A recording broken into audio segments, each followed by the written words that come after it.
Hello, welcome to तौरेत। My name is Saima Sultan और हम डिस्कस कर रहे हैं क्लैट पीजी 2023 को क्लियर करने की स्ट्रैटेजी। तौरेत ने स्टार्ट किया है रफ्तार series which is a crash course, जहां पर हम लोग लाइव क्लासेस कंडक्ट कर रहे हैं on the important subjects which are a part of the syllabus for CLAT PG. Okay, so हमने ये क्लासेस 30 डेज के टारगेट के अकॉर्डिंग स्टार्ट की हैं। सो अभी तक 1.5 subject is over, one is contract law and उसके अलावा CrPC is also about to get over. तो अगर आपको इन दोनों सब्जेक्ट से रिलेटेड क्लासेस देखनी है so you can go through our previous lectures. Okay, now proceeding ahead, the next thing is how can Taurat help you? So we are providing you live classes on each subject of the syllabus.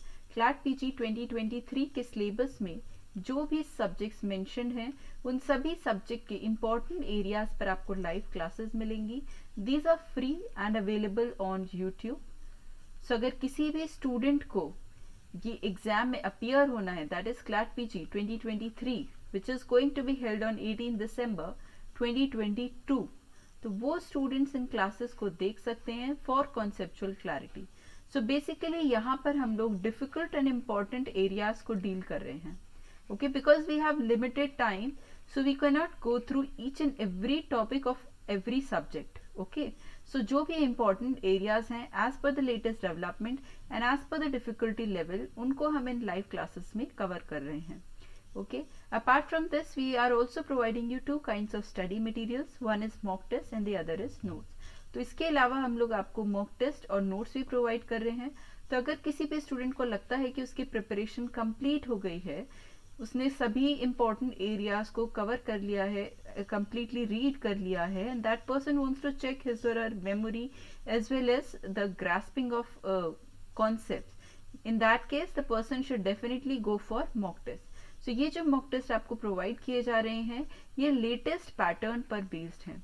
Bye latest pattern I mean that you will be given one passage and based on that passage certain questions will be asked, most likely 5 to 6 questions।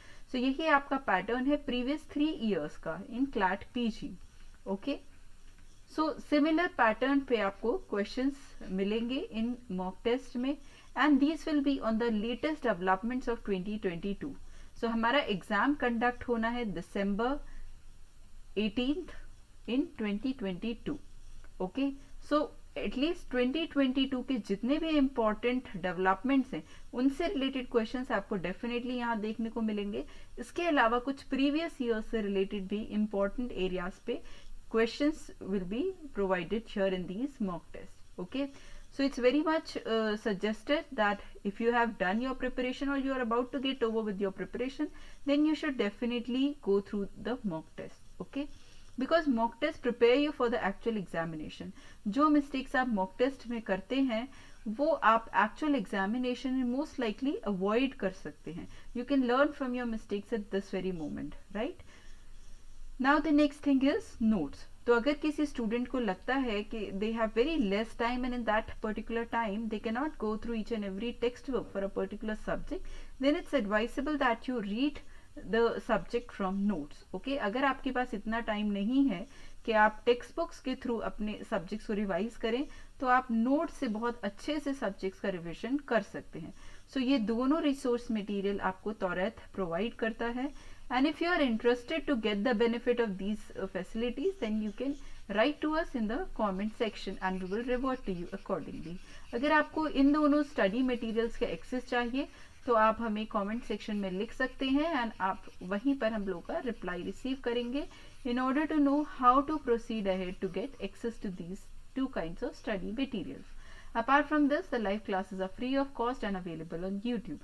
अगर आपको live classes attend करनी है तो आपको सिर्फ हमारा channel follow करना है and you have to be updated with what class has been updated on a particular day.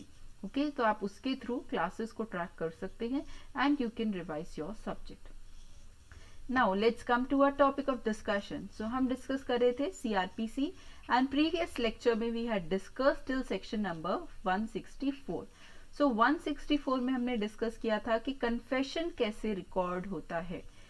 इसके अलावा हमने ये भी देखा था कि 164 में स्टेटमेंट्स भी रिकॉर्ड होते हैं। ओके, सो यूजुअली जब कोई भी स्टूडेंट 164 सीआरपीसी पढ़ता है तो उसके माइंड में फर्स्ट ये आता है कि 164 deals with recording of confession. But आपको ये भी याद रखना है कि कन्फेशन के अलावा और जितने स्टेटमेंट्स होते हैं वो भी मैजिस्ट्रेट के थ्रू रिकॉर्ड हो सकते हैं। If the police officer thinks that such statement is very material to the facts of that particular case, okay, so in that case even the magistrate can record statements other than confession. So इन दोनों situations में क्या safeguards हैं, किस procedure से statement record होगा by the judicial magistrate और metropolitan magistrate, ये सब आपको provided है section number 164 में, जो हम previous session में discuss कर चुके हैं already. Okay, सो आज का हमारा डिस्कशन स्टार्ट होगा from section number 167. So before we move ahead, let me tell you an important thing. Section 167 is also a part of the chapter investigation. So ये भी हमारा investigation का part है. Okay, so हमने first lecture में discuss किया था कि there can be 3 stages. Okay, so पहली स्टेज क्या होती है, इन्वेस्टिगेशन की, और ये स्टेज कहाँ तक कंटिन्यू होती है, till the filing of police report. Okay, जहां पर police officer police report file करता है आफ्टर इन्वेस्टिगेशन. अब ये पुलिस रिपोर्ट क्या हो सकती है, it can be chargesheet. Chargesheet का मतलब उसमें ये मेंशन होगा कि these offences have been committed, allegedly committed by the accused person. वहीं दूसरी तरफ हो सकता है closure report. So police report को हम 2 पार्ट्स में समझ सकते हैं. ओके, मान लीजिए पुलिस ने इन्वेस्टिगेशन किया एक पर्टिकुलर ऑफेंस का, and the offence is related to murder. Okay, and the alleged offenders are A, B, C and D. 4 लोग इसमें एक्यूज्ड हैं, A, B, C and D. Police ने इन्वेस्टिगेशन किया एंड पुलिस को investigation के बाद ये पता चला कि A and B are involve in the crime. ठीक है, तो ए एंड बी के अगेंस्ट क्या करेगा पुलिस, चार्जशीट फाइल करेगा. दैट मीन्स चार्जशीट में मेंशन होगा कि ये चार्जेस इन दोनों पर्संस के अगेंस्ट बनते हैं. And upon those charges magistrate can take cognizance. अब मैजिस्ट्रेट का डिस्क्रिशन है कि वो पुलिस रिपोर्ट को देख करके डिसाइड करेगा कि किस सिचुएशन में उसे कॉग्निजेंस लेना है या नहीं लेना. Okay, this is judicial discretion. ये उसकी अपनी मर्जी नहीं है, he can not act on his whims and fancies, right. So this is judicial discretion. Judicially एक मैजिस्ट्रेट को डिसाइड करना होगा कि किस केस में कॉग्निजेंस लेना है या नहीं लेना. अब कॉग्निजेंस का मतलब भी हम प्रीवियसली डिस्कस कर चुके हैं, but in simple language you can consider that cognizance means when the judicial officer applies his judicial mind to decide whether to proceed ahead with the case or not. तो cognizance का मतलब ये होता है कि जब जुडिशियल मैजिस्ट्रेट ये decide करता है कि केस में उसे आगे प्रोसीड करना है या नहीं करना. अब आगे प्रोसीड करने के लिए सबसे पहला स्टेप क्या होता है, issue of process, that means summons. Okay, ये नेक्स्ट स्टेप होता है जब जुडिशियल मैजिस्ट्रेट ये डिसाइड करता है कि उसे उस केस में प्रोसीड करना है, कॉग्निजेंस लेना है, तो फिर वो क्या करते हैं, वो समन्स इश्यू करते हैं against the accused person. And subsequent to that different procedures follow. Okay, so ये तो है हमारा प्रोसीजर. अब यहाँ पर हमने ये समझा कि पुलिस रिपोर्ट 2 तरह की हो सकती है. वन कैन बी चार्जशीट, अगर चार्जेस बनते हैं तो उस केस में चार्जशीट होगी. अब प्रीवियस एग्जाम्पल में हमने देखा कि सी एंड डी के अगेंस्ट कोई चार्जेस नहीं बनते. After the investigation this comes out, so इनके अगेंस्ट क्या फाइल होगा, क्लोजर रिपोर्ट. ठीक है, दोनों ही चीजों को हम बोलते हैं पुलिस रिपोर्ट. तो अगर चार्जेस बनते हैं तो it will be a charge sheet. If no charges are made, then it is a closure report. But both of these are broadly under the category of police report. Okay, so अब आपको police report का meaning यहाँ पर clear हो गया, right. So now we can understand section number 167. So 167 को पढ़ने से पहले ये इंपॉर्टेंट था कि आपको ये डिफरेंस पता होना चाहिए इन दोनों टर्म्स का, closure report and chargesheet. Okay, now Section 167 clause 1, it says whenever any person is arrested and detained in custody. ठीक है, सबसे पहली सिचुएशन है कि accused person को अरेस्ट किया गया है, पुलिस ऑफिसर्स ने अरेस्ट किया प्लस अपनी कस्टडी में ले लिया. उसके बाद क्या होता है, It appears that investigation cannot be completed within 24 hours. So usual case में जो सेक्शन 57 में ड्यूटी गिवन है वो ये है कि 24 आवर्स में पुलिस को अपनी इन्वेस्टिगेशन कंप्लीट करनी है और उसके बाद इस एक्यूज पर्सन को जुडिशियल मैजिस्ट्रेट के सामने प्रोड्यूस करना है, ठीक है। बट इस सिचुएशन में क्या दिया गया है कि अगर मान लीजिए ऐसा अपीयर होता है पुलिस ऑफिसर को कि 24 आवर्स का जो टाइम है ये सफिशिएंट नहीं है और इन्वेस्टिगेशन अभी भी कंप्लीट नहीं हुई है, ठीक है, 24 आवर्स में हो जानी चाहिए यूजुअली, बट सपोज केस इतना कॉम्प्लिकेटेड है या सिचुएशन ऐसी है, एक्यूज्ड कोऑपरेट नहीं कर रहा कि 24 आवर्स में हमारी इन्वेस्टिगेशन कंप्लीट नहीं हो पा रही, उस केस में क्या होगा? Next situation is there are grounds for believing that the accusation or information is well founded, यानी कि रीजन है, किस चीज का रीजन है कि जो इंफॉर्मेशन मिली है हमें against the accused person, information against accused that is well founded, मतलब actually prima facie there exist a case, ठीक है, उसमें दम है जो एक्यूजेशन उसके अगेंस्ट लगाया गया है प्राइमा फेसी एविडेंस के अकॉर्डिंग, इसलिए इन्वेस्टिगेशन की रिक्वायरमेंट है इस केस में। तब क्या होगा? 24 आवर्स में कंप्लीट होनी चाहिए थी पर नहीं हुई है एंड फर्दर इन्वेस्टिगेशन की रिक्वायरमेंट है। Now what happens? The officer in charge of the police station or the police officer making the investigation, so दो पुलिस ऑफिसर्स को ऑथराइज किया गया है यहाँ पर, ऑफिसर इन चार्ज उस पुलिस स्टेशन का जहां पर ये इन्वेस्टिगेशन हो रही है, ओके, ऑफिसर इन चार्ज, या फिर किसके बारे में बात कर रहे हैं ये? आईओ के बारे में, इन्वेस्टिगेटिंग ऑफिसर के बारे में। If he is not below the rank of sub inspector, तो ये हमारा जो आईओ है ये सब इंस्पेक्टर की रैंक का या उससे ऊपर का रैंक का होना चाहिए, ठीक है, उसी केस में ये प्रोविजन अप्लाई होगा। शैल forthwith transmit to the nearest judicial magistrate a copy of the entries in the diary prescribed relating to the case and shall at the same time forward the accused to such magistrate. तो अब हमें क्या करना है? हमने अभी तक ये पढ़ा कि 24 आवर्स की टाइमलाइन के अंदर इन्वेस्टिगेशन पूरी हो जानी चाहिए और इसके बाद एक्यूज जाएगा जुडिशियल मैजिस्ट्रेट के पास। अब यहाँ ये हुआ है कि 24 आवर्स में इन्वेस्टिगेशन कंप्लीट नहीं हो पाई एंड पुलिस ऑफिसर्स को लगता है कि फर्दर इन्वेस्टिगेशन रिक्वायर्ड है, ठीक है, और उसके अगेंस्ट चार्जेस भी वेल फाउंडेड हैं, तो पुलिस ऑफिसर क्या करेंगे? They will transmit a copy of entries, ठीक है, जो भी एंट्रीज उन्होंने प्रिपेयर की हैं, सपोज कॉपी ऑफ एफआईआर है या फिर it can B occurrence report, जो भी डॉक्यूमेंट्स अभी तक प्रिपेयर हुए हैं उन सारे डॉक्यूमेंट्स को जुडिशियल मैजिस्ट्रेट के पास भेजेंगे along with the accused person, ठीक है, एक्यूज के साथ उस केस से रिलेटेड जितना भी पेपर वर्क अभी तक कलेक्ट हुआ है वो सब फॉरवर्ड हो जाएगा जुडिशियल मैजिस्ट्रेट के पास।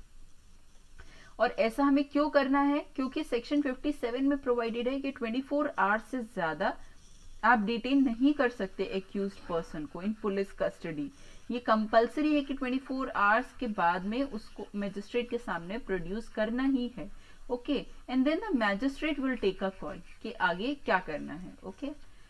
सो such person is produce before judicial magistrate because accuse can not be kept in police custody beyond 24 hours, ठीक है, ये चीज हमने समझ ली कि पुलिस कस्टडी में हम एक्यूज को 24 आवर्स से ज्यादा नहीं रख सकते, अगर हमें रखना है तो पहले हमें मैजिस्ट्रेट के पास ले जाना होगा, मैजिस्ट्रेट अगर ऑर्डर करेगा तो फिर ये वापस पुलिस कस्टडी में आ सकता है, बट कंटिन्यूसली 24 आवर्स के बियॉन्ड हम उसको पुलिस कस्टडी में अपनी मर्जी से पुलिस ऑफिसर नहीं रख सकता without the intervention of magistrate, okay. अब इस प्रोविजन का पर्पस क्या है? 167 क्लॉज नंबर 1 का, यहाँ पर एक्यूज्ड पर्सन जा रहा है मैजिस्ट्रेट के पास में विद इन 24 आवर्स, ठीक है, और फर्दर इन्वेस्टिगेशन की रिक्वायरमेंट है, तो यूजुअली ये प्रोविजन तब अप्लाई होता है जब पुलिस ऑफिसर को लगता है कि उन्हें पुलिस रिमांड चाहिए, यानी कि 24 आवर्स के बाद भी उन्हें एक्यूज्ड की कस्टडी चाहिए। Why? Because they want to further interrogate that accused. Further interrogation करने के लिए, मान लीजिए 24 आवर्स में इन्वेस्टिगेशन कंप्लीट नहीं हो पाई, ठीक है, यही रीजन प्रोवाइडेड है it appears that investigation can not B completed with in 24 hours. ठीक है, ये इसका प्राइमरी पर्पज है। अगर ये नहीं हो पाता है तब हम 167 का रिजॉर्ट ले सकते हैं। Okay, so purpose is police officer believes further interrogation is required and wants to seek police remand. ठीक है, तो पुलिस रिमांड लेने के लिए यूजुअली ये प्रोविजन अप्लाई होता है, बट कुछ केसेस में ऐसा भी हो सकता है कि 24 आवर्स के अंदर पुलिस ने इंटेरोगेशन किया एंड पुलिस इज सेटिस्फाइड। ठीक है, कि जो उन्हें पूछना था वो उन्हें पता चल गया। उस केस में क्या होगा, पुलिस ऑफिसर फॉरवर्ड करेंगे एक्यूज को before the magistrate, but they will not seek police remand. ठीक है, उस केस में क्या होगा, magistrate will decide. Magistrate decide करेंगे कि पुलिस रिमांड में भेजना है या जुडिशियल कस्टडी में भेजना है, और whatever decision has to be taken. So हर केस में जरूरी नहीं है कि पुलिस रिमांड के लिए ही 167 अप्लाई होगा। ओके, जैसे ही 24 आवर्स कंप्लीट हो जाएंगे वैसे ही पर्सन को मैजिस्ट्रेट के सामने प्रोड्यूस किया जाएगा। ओके, और ऐसा भी हो सकता है कि फर्दर इन्वेस्टिगेशन के लिए, अभी नहीं हुआ है investigation complete, but further investigation के लिए पुलिस ऑफिसर खुद से जुडिशियल कस्टडी क्लेम नहीं कर रहे, वो मैजिस्ट्रेट के डिस्क्रिशन पर छोड़ रहे हैं। ठीक है, सो दिस सेक्शन में come into play in both the situations. Okay, now let's see what the further provision says. तो यहां तक आपको समझ में आ गया, आई होप इट्स क्लियर। अगर किसी स्टूडेंट को कोई डाउट है so please write in the comment section and we will revert to you over there. Okay, अगर आपको किसी भी पॉइंट पर कोई डाउट आता है तो आप कमेंट सेक्शन में लिख सकते हैं। ओके, ये तो था हमारा क्लॉज नंबर 1। अब आते हैं क्लॉज नंबर 2 पर।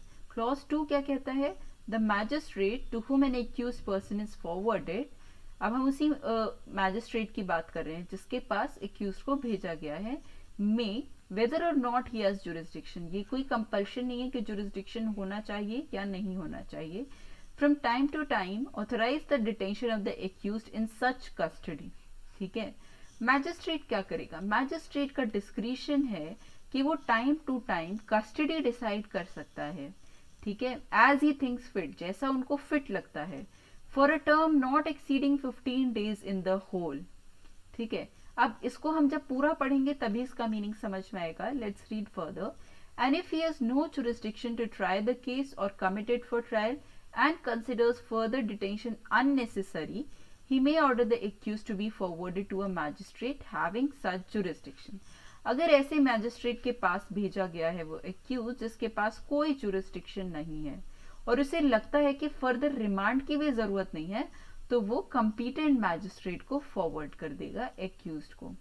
ओके, अब ये जो पॉइंट है for a term not exceeding 15 days in a whole, इसका मीनिंग हमें प्रोवाइजो के साथ समझ आएगा।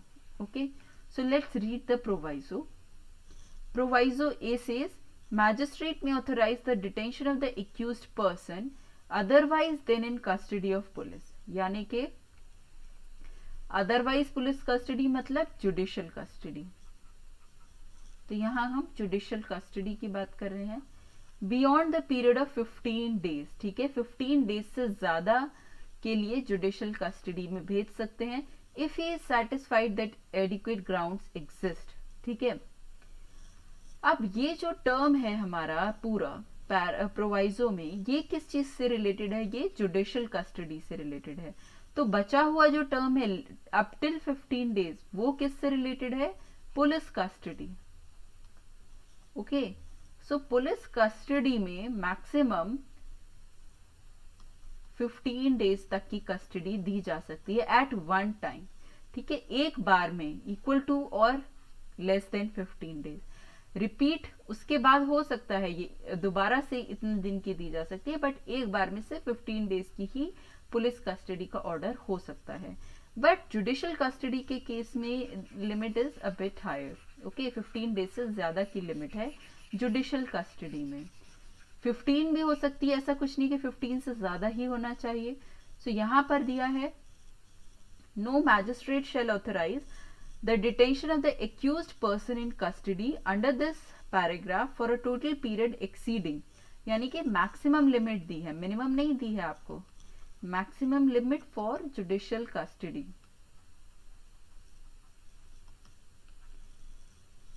ठीक है, 90 डेज, यानी कि लेस देन और इक्वल टू 90 डेज। अब ये 1 डे भी हो सकता है, 7 डेज भी हो सकता है, 90 डेज भी हो सकता है, कितना भी टाइम हो सकता है as the magistrate thinks fit, but 90 days से ज्यादा नहीं हो सकता। Where the investigation relates to an offence punishable with death, life imprisonment और term not less than 10 years, यानी कि 10 years या उससे ज्यादा का पनिशमेंट, लाइफ इम्प्रिजनमेंट या डेथ। ये जो बहुत सीरियस ऑफेंसेस हैं, इसके केसेस में मैक्सिमम 90 डेज की जुडिशियल कस्टडी हो सकती है at one point, and remaining offences के लिए 60 डेज की हो सकती है। Where the investigation relates to any other offence and on the expiry of the said period। अब इसके आगे आप देखिए तो यहाँ पर हमें 2 कैटेगरीज मिली। अगर ऑफेंस ये वाला है 10 इयर्स, लाइफ इम्प्रिजनमेंट और डेथ वाला, तो मैक्सिमम 90 डेज की जुडिशियल कस्टडी एक बार में ऑर्डर हो सकती है। वहीं अगर इसके अलावा कोई और ऑफेंस है तो मैक्सिमम 60 डेज की जुडिशियल कस्टडी 1 पॉइंट पर अलाउ हो सकती है, एंड अप टू 15 डेज हमारी पुलिस कस्टडी हो सकती है। ठीक है, पुलिस कस्टडी और जुडिशियल कस्टडी दोनों की लिमिट्स यहाँ पर प्रोवाइडेड हैं। ओके, सो ये डेज को हमें डेफिनेटली ध्यान में रखना है। ऑलराइट, अब इसके बाद आप ये सोचेंगे कि अगर इसका वॉयलेशन होता है, मान लीजिए इस पॉइंट का, जुडिशियल कस्टडी वाले का, ठीक है, ये 90 डेज और 60 डेज एक्सीड हो जाता है और फिर भी इन्वेस्टिगेशन कंप्लीट नहीं हो पाती, तब क्या होगा? So here it says on the expiry of the said period of 90 days or 60 days, the accused person shall be released on bail if he is prepared and does furnish, and every person released on bail shall be deemed to be released under chapter number 33। अगर 90 और 60 days में भी हमारी investigation complete नहीं हो पाती है तो एक्यूज्ड पर्सन के पास क्या आ जाएगा? Right to bail. ये राइट टू बेल वो कब एक्सरसाइज कर सकता है? अगर वो रेडी एंड विलिंग है टू फर्निश बेल, यानी वो एक्चुअली बेल की फॉर्मेलिटीज पूरी करने के लिए भी रेडी है। ठीक है, तब वो राइट टू बेल उसके लिए अराइज हो जाएगा। किस पॉइंट पर? उसी पॉइंट पर जैसे कि ये 90 डेज कंप्लीट होते हैं और चार्जशीट सबमिट नहीं होती। Okay, that means investigation is still pending. अब आप ये चीज ध्यान में रखिए कि यहाँ गिवन है कि चैप्टर 33 के अकॉर्डिंग उसे बेल मिलेगी, यानी चैप्टर 33 में जितने भी प्रोविजंस हैं बेल से रिलेटेड वो सब इस एक्यूज पर भी अप्लाई होंगे। बट वहीं आप ये चीज भी समझिए कि यहाँ पर ये राइट टू बेल क्रिएट हो रहा है। ठीक है, और जनरली हमने पढ़ा है कि राइट टू बेल किस में होता है? बेलेबल ऑफेंसेस में, यानी कि जो लेस सीरियस ऑफेंसेस होते हैं उनमें होता है राइट टू बेल। लेकिन 167 में हम जो बात कर रहे हैं वो बहुत ही ग्रेव ऑफेंसेस की बात कर रहे हैं। यहाँ पर लाइफ इम्प्रिजनमेंट जिसका पनिशमेंट है, डेथ है, 10 इयर्स है, या फिर और ऑफेंसेस हैं, तो यहाँ पर आपके पास सारे ऑफेंसेस इंक्लूड हो रहे हैं। राइट, तो इन सभी ऑफेंसेस में राइट टू बेल अराइज हो रहा है। सो यहाँ पर ये बेलेबल ऑफेंसेस तक रिस्ट्रिक्टेड नहीं है राइट टू बेल। ओके, ये राइट टू बेल इन सभी ऑफेंसेस के लिए अवेलेबल है। रीजन ये है कि राइट टू बेल इसलिए मिलता है एक्यूज्ड को क्योंकि यहाँ पर पुलिस ऑफिसर या इन्वेस्टिगेटिंग अथॉरिटी की मिस्टेक है, वो अपना काम टाइम पर नहीं कर पा रहे। So it is very logical that why should the accuse suffer because of the lacuna on the part of investigating authorities. Right, तो अगर इन्वेस्टिगेटिंग अथॉरिटीज टाइमली इन्वेस्टिगेशन को कंप्लीट नहीं कर पा रहे, वो चार्जशीट नहीं सबमिट कर पा रहे within the time given to them by the law ने जितना भी एक्सटेंडेड टाइम उनको प्रोवाइड किया उसमें भी वो सबमिट नहीं कर पा रहे, तो accused person should not be detained. Right, वो फ्री हो जाना चाहिए, ही शुड बी फ्री। इसलिए केस किसी भी तरह का हो, राइट टू बेल अराइज हो जाता है। ओके, राइट टू बेल यहाँ पर बेलेबल और नॉन बेलेबल से कोई डिफरेंस नहीं है क्योंकि ऑलरेडी ये बहुत सीरियस ऑफेंसेस जो नॉन बेलेबल हैं वो सब यहाँ मेंशन्ड है। सो इन सभी ऑफेंसेस में आपको राइट टू बेल मिलता है अगर 90 डेज और 60 डेज के एक्सपायरी के बाद भी इन्वेस्टिगेशन कंप्लीट नहीं होती। ओके, सो ये है हमारा बेनिफिट सेक्शन 161 का, which works as a balance in the favour of accused and victim. Okay, in fact accused and prosecution. Alright, अब हम आगे देखते हैं section 167। This is also clause 1 only, clause 1 ही अभी, in fact clause 2। Okay, so further ये क्या कहता है, sub clause B, no magistrate shall authorise detention of the accused in custody of the police under this section unless the accused is produced before him in person for the first time। तो यहां तक समझिए आप पहले कि कोई भी magistrate police custody में नहीं अलाउ करेगा। कब तक पुलिस कस्टडी नहीं अलाउ करेगा? Unless accused is present before him in person. ठीक है, पुलिस कस्टडी क्लेम करने के लिए जब पुलिस ऑफिसर्स जाएंगे तो कोर्ट के सामने फिजिकली प्रेजेंट होना है एक्यूज्ड को। Okay, accused has to be physically present. ऐसा नहीं हो सकता कि उसके बिहाफ पर ये पुलिस कस्टडी क्लेम करे। एक्यूज भी वहां पर प्रेजेंट होगा जब कोर्ट ये डिसाइड करेगा कि पुलिस कस्टडी मिली है या जुडिशियल कस्टडी और neither of them. Okay, so again this is a safeguard in favour of the accused. And they are saying subsequently every time till the accused remains in custody of the police। जब तक वो police custody में रहेगा तब तक, जब भी ये एक्सटेंड करवानी होगी, सपोज फर्स्ट टाइम में 3 डेज की पुलिस कस्टडी ली है, ठीक है, तो जब ये 3 डेज लेने गए तब भी एक्यूज्ड प्रेजेंट होगा कोर्ट में। अगेन इसके बाद पुलिस ने 7 डेज की क्लेम की है, अगेन उनको एक्यूज को साथ लेकर जाना पड़ेगा बिफोर द मैजिस्ट्रेट। तो जब तक पुलिस कस्टडी क्लेम करने के लिए आईओ और other police officer goes before the court, they have to take the accused also.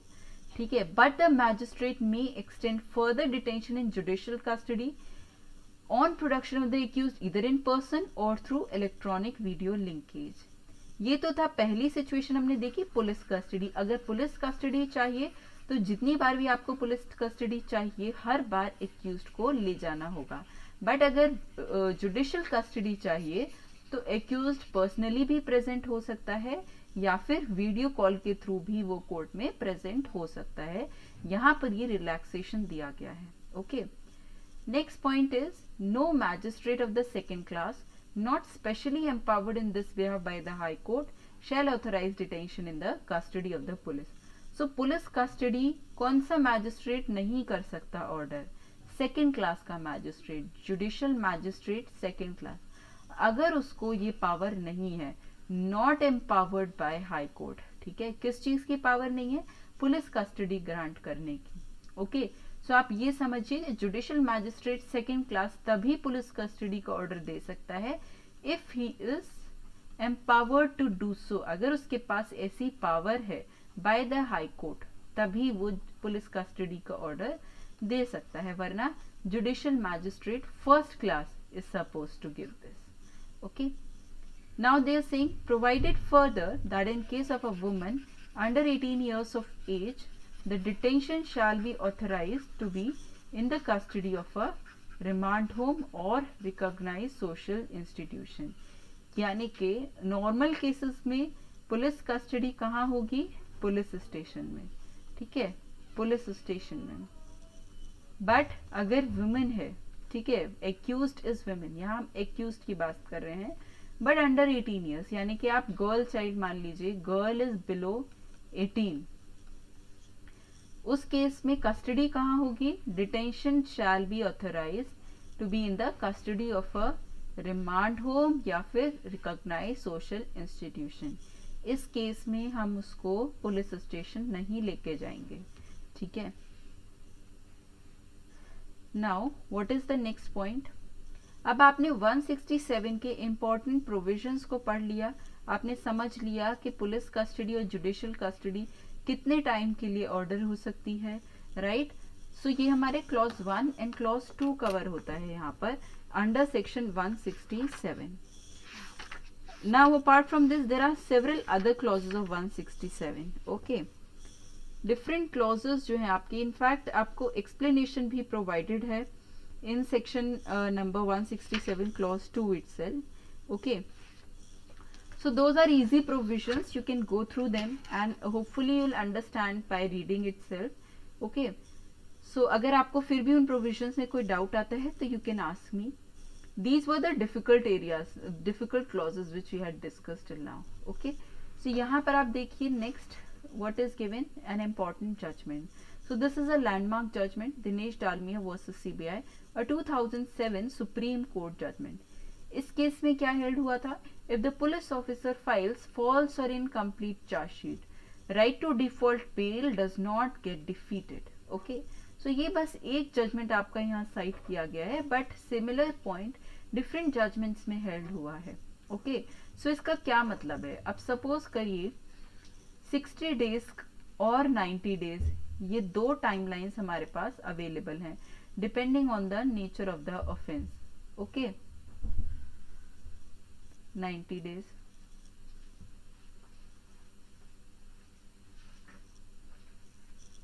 Alright, अब क्या होता है, पुलिस ऑफिसर सिर्फ इसलिए कि एक्यूज रिलीज ना हो पाए, वो क्या करते हैं, यहाँ पर 60th डे पर फॉल्स चार्जशीट फाइल कर देते हैं. ठीक है, without any evidences, proper evidences के बिना, सिर्फ ये दिखाने के लिए कि उन्होंने अपनी रिस्पॉन्सिबिलिटी पूरी कर दी और investigation is complete with in the given time. ठीक है, तो उस केस में क्या होगा, कोर्ट इस फॉल्स चार्जशीट को कंसिडर नहीं करेगा, या इनकम्प्लीट चार्जशीट अगर है उसको कोर्ट कंसिडर नहीं करेगा, और कोर्ट एक्यूज्ड के फेवर में डिसाइड करेगा कि एक्यूज्ड को बेल का राइट है, राइट टू बेल है. वाई? बिकॉज इन्वेस्टिगेटिंग अथॉरिटीज के not play with the law. उनकी ड्यूटी है कि जितना टाइम उनको दिया गया है उसमें वो प्रॉपर इन्वेस्टिगेशन करें एंड प्रॉपर रिपोर्ट सबमिट करें, नॉट द इनकम्प्लीट और फॉल्स रिपोर्ट. ठीक है, सो ये काम किसका है? ये काम है मैजिस्ट्रेट का, to see whether the chargesheet is proper or not. उसी के बेसिस पर ये डिसाइड होगा कि राइट टू बेल मिलता है एक्यूज्ड को या नहीं मिलता. Okay,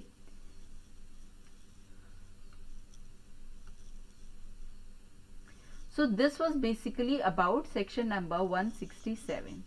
I think we can discuss few more clauses, okay, because those are also important in section 167. तो clause 2A देखिए आप, this is also important. It says notwithstanding anything contained in subsection 1 or 2, 1 और 2 को overrule कर रहा है clause. Officer in charge of police station or IO, if he is not below sub-inspector rank, may, where a judicial magistrate is not available, अगर judicial magistrate available नहीं है. Okay, then what will happen, transmit to the nearest executive magistrate. तो उस केस में police officer किसको transmit करेगा? Executive magistrate को, फॉर एग्जाम्पल डीएम. ठीक है, एक्यूज को उसके पास भेजा जाएगा अगर जुडिशियल मैजिस्ट्रेट अवेलेबल नहीं है. ये सपोज करिए कि वो लीव पर है या कोई पब्लिक हॉलीडे है, एनीथिंग ऑफ दैट सॉर्ट में हैपन, सो एग्जीक्यूटिव मैजिस्ट्रेट के पास भी एक्यूज को भेजा जा सकता है. ये इसलिए प्रोवाइडेड है क्योंकि 24 आवर्स का जो रूल है, पुलिस ऑफिसर बियॉन्ड 24 आवर्स अपने पास डिटेन नहीं कर सकते. वो एक स्ट्रिक्ट रूल है जिसे हमें फॉलो करना है. ओके, तो अगर जुडिशियल मैजिस्ट्रेट नहीं है तो ये रीजन नहीं बन सकता इस बात का कि पुलिस ऑफिसर अपने ही पास रखें एक्यूज्ड को. ऑप्शन देता है लॉ कि अगर जुडिशियल मैजिस्ट्रेट अवेलेबल नहीं है तो आप एग्जीक्यूटिव मैजिस्ट्रेट के पास एक्यूज्ड को फॉरवर्ड करें. Then they are saying executive magistrate on whom the powers of judicial magistrate or MM have been conferred. ठीक है, उस executive magistrate के पास जिनके पास पावर है जुडिशियल मैजिस्ट्रेट की. ठीक है, इनकी एब्सेंस में ये पावर जिन एग्जीक्यूटिव मैजिस्ट्रेट के पास आई है उन्हें एक्यूज्ड फॉरवर्ड किया जाएगा. Then they are saying a copy of the entry in the diary. Okay, copy of diary. Diary भी हमें फॉरवर्ड करनी है, केस डायरी, और जो भी पेपर वर्क है वो भी इन्हीं मैजिस्ट्रेट को फॉरवर्ड करना है, just like we used to do for judicial magistrate. ठीक है, and thereupon such executive magistrate for reasons to be recorded in writing. अब ये जो एग्जीक्यूटिव मैजिस्ट्रेट हैं ये क्या करेंगे, ये रीजंस रिकॉर्ड करेंगे. ठीक है, ये रीजंस रिकॉर्ड करने की बात हमने यहाँ नहीं पढ़ी थी जब जुडिशियल मैजिस्ट्रेट के पास एक्यूज्ड को भेजा जा रहा है, but it is mentioned over here. So ये भी एक टाइप का सेफ गार्ड है. ठीक है, बिकॉज प्राइमरी फंक्शन किसका है? जुडिशियल मैजिस्ट्रेट का, बट यहाँ कौन फंक्शन कर रहा है? Executive magistrate. तो ये रीजंस को नोट डाउन करेंगे and then they can authorise the detention of the accused in such custody as they think fit for a term not exceeding 7 days. ठीक है, 7 डेज कस्टडी, मैक्सिमम 7 डेज। अब ये 7 days जो है ये दोनों हो सकता है, या तो पुलिस कस्टडी हो सकता है, या जुडिशियल हो सकता है, या फिर मिक्स हो सकता है दोनों का, ठीक है। बट 7 डेज से ज्यादा का ऑर्डर नहीं कर सकते। ऑलराइट, सो एग्जीक्यूटिव मैजिस्ट्रेट के पास मैक्सिमम जो पावर है डिटेंशन करने की, that is 7 days. In aggregate total बोला गया है, ठीक है, जुडिशियल एंड पुलिस को मिला करके। And on the expiry of the period the accuse person shall be released on bail. इस पीरियड के खत्म होने पर एक्यूज के पास क्या हो जाएगा, राइट टू बेल।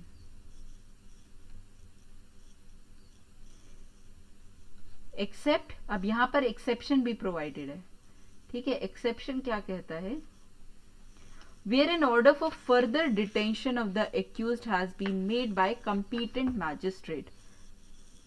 मान लीजिए 7 डेज के टाइम में ये जो जुडिशियल मैजिस्ट्रेट है ये आ जाते हैं वापस on duty, and then this competent magistrate makes an order for detention, ठीक है, बियॉन्ड 7 डेज। उस केस में एक्यूज को डिटेन किया जाएगा। And where an order for such further detention is made, the period during which accused was detained in custody under the orders of executive magistrate shall be taken into account for computing the period prescribed in clause 2 subclause A proviso, ठीक है।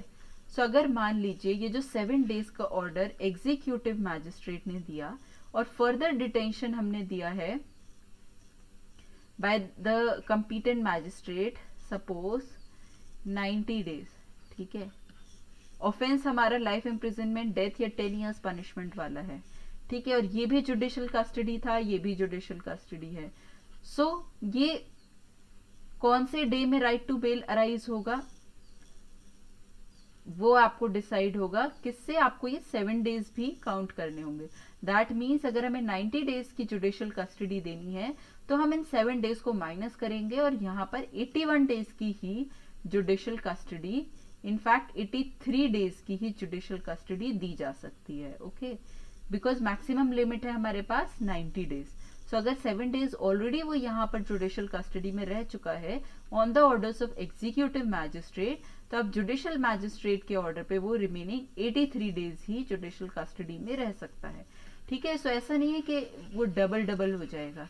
Order भले ही executive magistrate ने पास किया है but वो time period आपका include होगा, ठीक है, for the purpose of default bail and for completion of investigation, ठीक है। So this was clause 2A।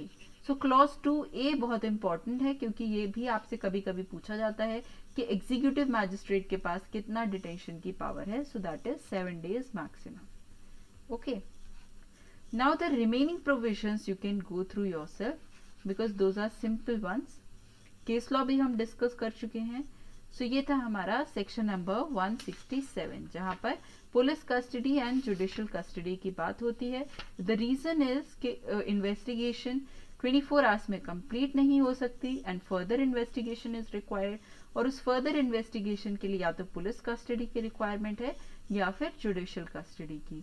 फिर भी उसके बाद भी अगर टाइम के अंदर इन्वेस्टिगेशन कंप्लीट नहीं हो पाती then right to bail arises, तो उसके आगे आप एक्यूज को डिटेन नहीं कर सकते अगर investigating authorities are at fault, okay।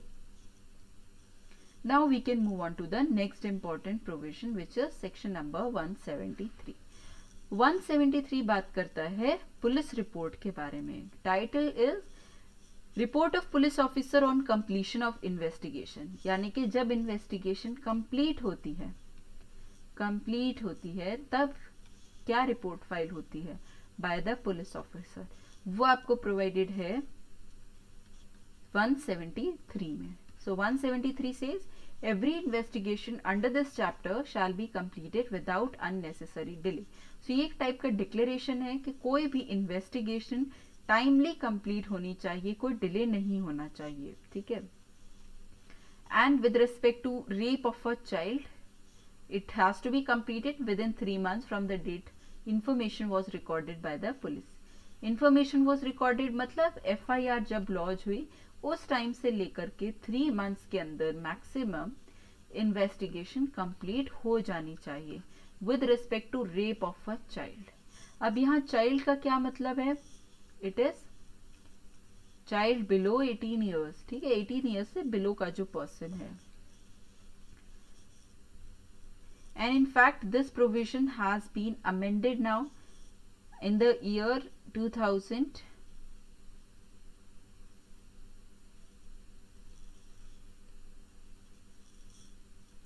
It has been amended in 2009.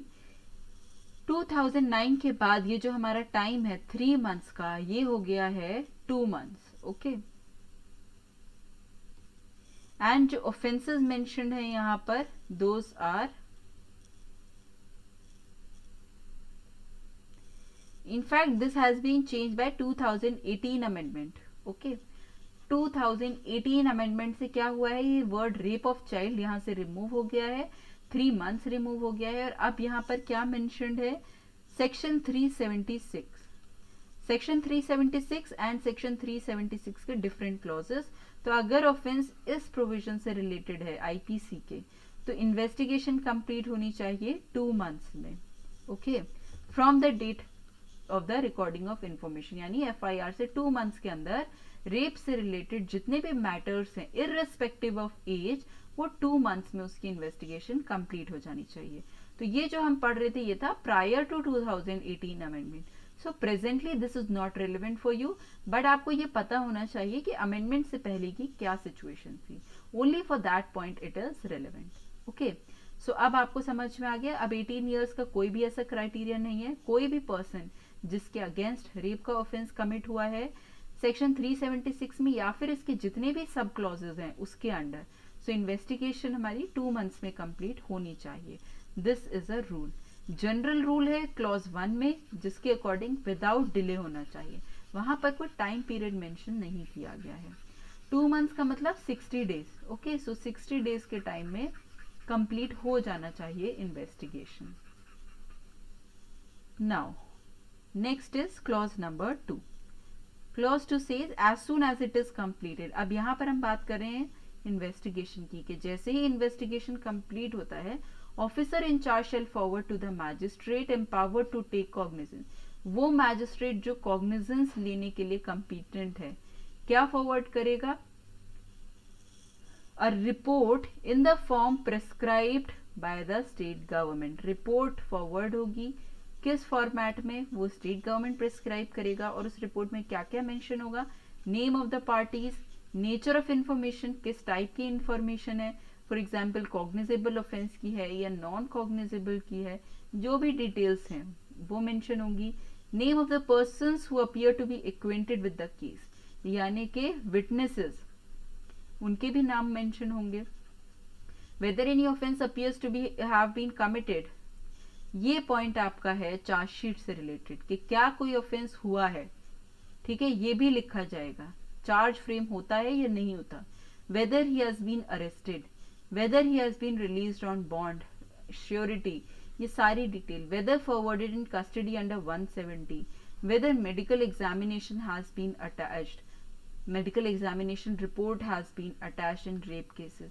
ये सारी की सारी डिटेल्स आपको पुलिस रिपोर्ट के अंदर मेंशन करनी होंगी. ठीक है, सो ये जो पॉइंट है डी, जहां पर आपका मेंशन है कि whether any offence appears to be committed and if so by whom. So यहाँ पर एक टाइप की टेबल क्रिएट करनी होती है. तो अगर मान लीजिए वो 4 ऑफेंडर्स हैं ए बी सी डी, और उनके लिए 2 ऑफेंसेस हैं मर्डर और दूसरा मान लीजिए किडनैपिंग. ठीक है, ओके, सो हो सकता है इसके लिए ये यस हो, ये भी यस हो, ये नो हो, ये यस हो. सो इस टाइप से पर्टिकुलर ऑफेंस से रिलेटेड पूरी इंफॉर्मेशन आपको चार्जशीट में लिखनी होती है. सो इसी से हमें आइडेंटिफाई होता है कि ये चार्ज बन रहा है किसी एक्यूज्ड के अगेंस्ट या फिर उसके अगेंस्ट क्लोजर रिपोर्ट है. ठीक है, सो रिपोर्ट एक ही होती है पुलिस रिपोर्ट, पर उसमें चार्जशीट और क्लोजर दोनों इंक्लूड हो जाते हैं. अगर ऑफेंस किया है तो वो चार्जशीट कहलाएगी, और अगर ऑफेंस नहीं किया है तो वो क्लोजर रिपोर्ट कहलाएगी. ओके, विटनेसेस के नाम भी उसमें मेंशन करने होते हैं. सो ये सब डिटेल्स हैं जो पुलिस रिपोर्ट में मेंशन करनी होती है. Okay, now the next point is clause number 2. अब यहाँ पर क्लॉज 1 का अदर क्लॉजेस भी थे, but those were general clauses, so I have not mention it here. Remaining clauses को आप पढ़ सकते हैं. ओके, जो डिफिकल्ट एंड इम्पॉर्टेंट एरियाज हैं, those we are discussing in the class. Clause 2 says, sub-clause 2, the officer shall also communicate in such manner as prescribed by state government the action taken by him. ठीक है, police officer ने क्या action लिया ये भी उसे बताना है. To the person if any by whom the information was first given, यानी कि इंफॉर्मेंट जो है उस पर्टिकुलर केस का, उसको भी पुलिस ऑफिसर इन्फॉर्म करेगा कि उसने क्या एक्शन लिया है, whether he is proceeding with investigation or not. ठीक है, ये चीज भी बतानी है पुलिस ऑफिसर को टू द इन्फॉर्मेंट. जिसने फर्स्ट टाइम इंफॉर्मेशन प्रोवाइड करी है उसे पुलिस ऑफिसर इन्फॉर्म करेगा कि केस का क्या स्टेटस है. Okay, now the next important clauses, clause number 8. सो यहाँ पर क्लॉज नंबर 8 बहुत बहुत इंपॉर्टेंट है, सो प्लीज इसको केयरफुली देखिएगा. It says nothing in this section shall be deemed to preclude further investigation. Preclude का मतलब होता है prevent, यानी कि सेक्शन 173 बात करता है कि जैसे ही इन्वेस्टिगेशन कंप्लीट हो जाती है, ठीक है, वैसे ही पुलिस ऑफिसर की ड्यूटी है कि उसको पुलिस रिपोर्ट फाइल करनी है. बट इसका मतलब ये नहीं है कि फर्दर कोई भी इन्वेस्टिगेशन नहीं हो सकती. इसके बाद भी फर्दर इन्वेस्टिगेशन हो सकती है, even if police report has been submitted. तो वो कब पॉसिबल है वो आप देखिए. Further investigation in respect of an offence after a police report has been forwarded to magistrate and where upon such investigation the officer in charge obtains further evidence. ठीक है, जब उसको फर्दर एविडेंस मिल जाता है, ओरल या documentary किसी भी तरह का, तब फर्दर इन्वेस्टिगेशन भी हो सकती है. He shall forward to the magistrate a further report, यानी कि फर्दर इन्वेस्टिगेशन के बाद में एक फर्दर पुलिस रिपोर्ट प्रिपेयर होगी. ठीक है, with respect to new evidences, जो न्यू एविडेंसेस मिले हैं उससे रिलेटेड एडिशनल रिपोर्ट भी सबमिट होगी, और report regarding such evidence in the form prescribed and the provision of clause 2 to 6 shall apply. ठीक है, तो जिस तरीके से first time police report prepare की जाती है, जो जो क्राइटेरिया उसमें आपको मीट करना है, उसी तरह से फर्दर पुलिस रिपोर्ट भी प्रिपेयर होगी एंड उसी तरह से वो सबमिट भी होगी. प्रिपेयर एंड सबमिट वो सेम तरह से होगी, just like normal police report. And इसकी रिक्वायरमेंट कब अराइज होती है फर्दर पुलिस रिपोर्ट की? Usually when some new evidences come up in the case. ठीक है, सो अगर किसी केस में न्यू एविडेंसेस आ जाते हैं जिस पर अभी तक इन्वेस्टिगेशन नहीं हुआ, तो ऐसा कोई रेस्ट्रिक्शन नहीं है कि पुलिस रिपोर्ट सबमिट होने के बाद now the police officers are powerless, चाहे कोई भी एविडेंस आ जाए अब वो कुछ कर ही नहीं सकते. नहीं, जस्टिस करना है हमें, that is the ultimate goal. इसलिए लॉ अलाउ करता है कि अगर ऐसी सिचुएशन है जहां पर फर्दर इन्वेस्टिगेशन की जरूरत है तो police officer is allowed to do that. Okay, इसके बाद एक नेक्स्ट पॉइंट है that magistrate is not bound to accept the conclusion of the police report.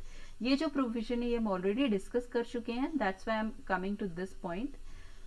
तो जब police officer police report submit करता है, ठीक है, इन्वेस्टिगेशन कंप्लीट करने के बाद, तो हमने देखा ये दो तरह से हो सकता है, या तो वो चार्जेस बन रहे हैं किसी एक्यूज्ड के अगेंस्ट या सबके अगेंस्ट, या फिर क्लोजर हो रहा है, यानी कि no offences made out as per investigation.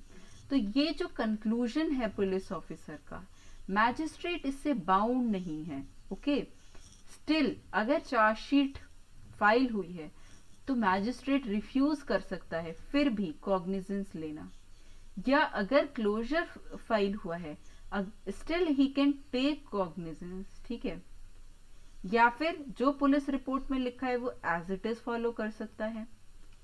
ठीक है, तो ये हमारा जुडिशियल मैजिस्ट्रेट का डिस्क्रिशन है, वो पुलिस रिपोर्ट को एनालाइज करेगा और अकॉर्डिंगली डिसाइड करेगा कि क्या उसे उस केस में प्रोसीड करना है या नहीं करना. कोई कंपल्शन नहीं है कि जो ओपिनियन पुलिस ऑफिसर ने फ्रेम किया है सेम ओपिनियन मैजिस्ट्रेट भी फॉर्म करे, ठीक है, डिफरेंट ओपिनियन भी वो फॉर्म कर सकता है। अब यहाँ पर अगर मान लीजिए क्लोजर फाइल हुआ है तो मैजिस्ट्रेट के पास ये पावर नहीं है कि वो पुलिस ऑफिसर को बोले कि क्लोजर की जगह आप चार्जशीट फाइल करो, ये नहीं बोल सकता वो, ठीक है। किसी भी सिचुएशन में अगर मैजिस्ट्रेट को लगता है कि केस बनता है और चार्जशीट फाइल नहीं हुई तो वो ये नहीं कह सकता कि आप चार्जशीट फाइल करो। इन that case he can order 156(3) proper investigation का ऑर्डर कर सकता है मैजिस्ट्रेट। प्रॉपर इन्वेस्टिगेशन, उसके थ्रू वो इनडायरेक्टली बोल रहा है कि आप इन्वेस्टिगेशन दोबारा करो। अगेन उसके बाद भी ये पुलिस ऑफिसर का डिस्क्रिप्शन है कि वो चार्जशीट फाइल करे या क्लोजर फाइल करे। तो जुडिशियल मैजिस्ट्रेट पुलिस को कंपेल नहीं कर सकता। ज्यादा से ज्यादा वो क्या कर सकता है, he can take cognizance under 191B और C, ठीक है। पुलिस रिपोर्ट पे अगर वो कॉग्निजेंस नहीं ले पा रहा है तो वो बाकी 2 ग्राउंड्स के अंडर कॉग्निजेंस ले सकता है, ठीक है। बट वो पुलिस ऑफिसर को डायरेक्ट नहीं कर सकता कि ऐसे करो या ऐसे करो, ठीक है, बिकॉज दोनों का डोमेन डिफरेंट है और एक दूसरे के स्फीयर में इंटरफेरेंस इज नॉट अलाउड, ठीक है। अब हमने जो 173 का क्लॉज 8 रीड किया था, उससे रिलेटेड एक इम्पॉर्टेंट जजमेंट है which we should go through, okay. So इसको एक बार दोबारा रीड करते हैं। 173(8) says nothing in this section shall be deemed to prevent further investigation, यानी कि फर्दर इन्वेस्टिगेशन अलाउड है। किस प्रोविजन में अलाउड है, 173 क्लॉज 8 में अलाउड है, ठीक है। अगर कोई न्यू एविडेंस मिलता है हमें तो ये फर्दर इन्वेस्टिगेशन कब हो रहा है, जब पुलिस रिपोर्ट फाइल हो चुकी है। तो यूजुअली जैसे ही पुलिस रिपोर्ट फाइल हो जाती है इन्वेस्टिगेशन इज ओवर, ठीक है, और स्टेज आ जाती है हमारी इंक्वायरी या ट्रायल की। अब इन स्टेजेस पर अगर कोई न्यू एविडेंस अपीयर होता है इंक्वायरी या ट्रायल की स्टेज में, तब भी फर्दर इन्वेस्टिगेशन का ऑर्डर हो सकता है, ओके। यही चीज 173(8) में प्रोवाइड की गई है, ठीक है। तो ये कोई रेस्ट्रिक्शन नहीं है कि अगर इन्वेस्टिगेशन की स्टेज जा चुकी तो फर्दर इन्वेस्टिगेशन नहीं हो सकता। इसी पॉइंट पर आपका ये एक लैंडमार्क जजमेंट है, Vinubhai Haribhai Malviya versus state of Gujarat, 2019 का जजमेंट है। And I would recommend you to read the crux of this judgement, ठीक है। ये एक बहुत ही इंपॉर्टेंट जजमेंट है, बहुत सारे पॉइंट्स यहाँ पर डिस्कस हुए थे। सो ये सजेशन है कि आप लोग इस जजमेंट का ब्रीफ जरूर पढ़ें, सारे इश्यूज को समझें और ओवरऑल कंक्लूजन को देखें, ठीक है। Here I have mentioned it in brief only. So इस केस में क्या हेल्ड हुआ था, further investigation can be ordered even after taking cognizance, ठीक है, बट ट्रायल से पहले जब तक ट्रायल स्टार्ट नहीं हुआ है, तो इससे पहले अगर इंक्वायरी की भी स्टेज है तो भी फर्दर इन्वेस्टिगेशन ऑर्डर हो सकता है under section 173 clause number 8, okay. And ये क्यों हो सकता है, एज पर आर्टिकल 21। सो ये पोस्ट कॉग्निजेंस भी ऑर्डर हो सकता है फर्दर इन्वेस्टिगेशन, ठीक है, एज पर आर्टिकल 21, क्योंकि आर्टिकल 21 फेयर ट्रायल की बात करता है। सो फेयर ट्रायल के अकॉर्डिंग कोई भी रेस्ट्रिक्शन नहीं लग सकती कि सिर्फ प्री कॉग्निजेंस ही होगा इन्वेस्टिगेशन का ऑर्डर। अगर जस्टिस रिक्वायर करता है कि even after taking cognizance new evidences आए हैं इसलिए फर्दर इन्वेस्टिगेशन होना चाहिए, so law will allow it, ठीक है। सो पोस्ट कॉग्निजेंस भी आपका फर्दर इन्वेस्टिगेशन का ऑर्डर हो सकता है, that is given in this particular judgement, okay. So यहाँ पर हमारा सेक्शन 173 क्लॉज 8 कंप्लीट होता है, जिससे हमने ये समझा कि फर्दर इन्वेस्टिगेशन के लिए कोई रेस्ट्रिक्शन नहीं है। प्री कॉग्निजेंस तो डेफिनेटली हो सकता है, पोस्ट कॉग्निजेंस भी हो सकता है टिल द ट्रायल, ट्रायल के बाद नहीं हो सकता, एक बार ट्रायल शुरू हो गया तो, बट इससे पहले हो सकता है, ओके। अब एक सिचुएशन आप वो इमेजिन करिए कि ट्रायल स्टार्ट हो गया, ट्रायल स्टार्टेड, और अब हमारे पास न्यू एविडेंसेस आए हैं, ठीक है, न्यू एविडेंसेस। तो इस पॉइंट पर कोर्ट फ्रेश इन्वेस्टिगेशन का भी ऑर्डर कर सकता है, ठीक है, क्योंकि ऐसा नहीं है कि इंटरेस्ट ऑफ जस्टिस के अकॉर्डिंग हमारे पास कोई ऑप्शन ही नहीं बचा है। ठीक है, फ्रेश इन्वेस्टिगेशन का ऑर्डर भी हो सकता है bye the High court under inherent powers. Section 482 की जो इनहेरेंट पावर्स हैं उसके अकॉर्डिंग फ्रेश इन्वेस्टिगेशन का ऑर्डर भी हो सकता है अगर हमारा 173(8) अप्लाई नहीं हो पा रहा है। ठीक है, तो ये चीज आपको ध्यान रखनी है कि फेयर ट्रायल के लिए ये सारी चीजें अलाउड होती हैं as long as truth comes out. So purpose CrPC का वही है कि truth should come out so that the guilty party should be punished. Okay, so उसी के लिए था हमारा 173 clause 8 dealing with further investigation. So यहाँ पर हमारे इन्वेस्टिगेशन के प्रोविजंस कंप्लीट होते हैं। In the next class we will come up with some new topics for discussion. Okay, यहाँ तक अगर किसी भी स्टूडेंट को कोई डाउट है so please feel free to write in the comment section. और अगर आपको हमारी क्लासेस अच्छी लगती हैं so you can subscribe to our channel and follow it. 1 month में हम लोग इस पूरे कोर्स को कंप्लीट करने का प्लान कर रहे हैं and in pursuant of that plan we are conducting these live classes. So before 18 December 2022 आपके law subjects पर classes conduct होंगी on all the important areas which can be asked in the examination. Okay, so stay tuned, meet you in the next class. Goodbye, take care guys.